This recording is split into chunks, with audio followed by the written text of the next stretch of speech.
Okay, so this is the update on this 508 no 505 V6, the 1988 model that I had to work on the harness.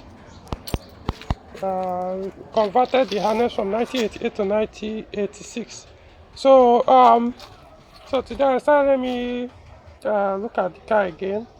So I mounted it, the wiring harness, and then tested the 6 fuel injectors. Now this time around they are all spraying. They are all spraying. So before I did this thing, none of them was spraying while cranking the engine, but now they are all spraying fuel. But one thing I noticed was because I did the fuel pattern check, I noticed that the fuel, as they were spraying, and then it took, basically they were not evaporating.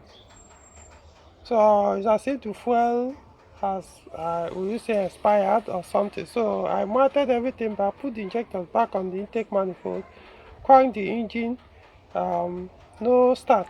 So I want to believe the problem now is the fuel, because this fuel currently in the fuel tank has been there over a year, if I'm not mistaken.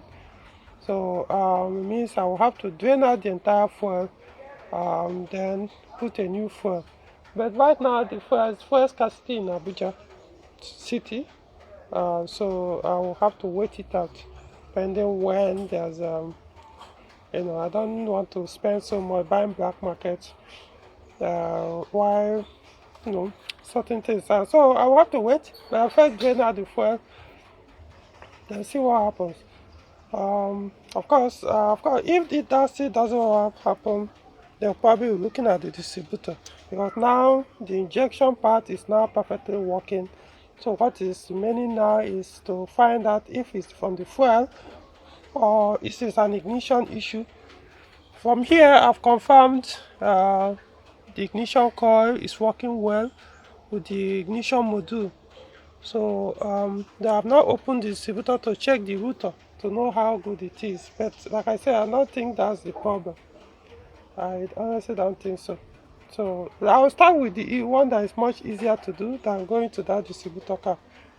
Then see what happens. But it means I have to suspend this until fuel become easily available. Alright, that's all for now.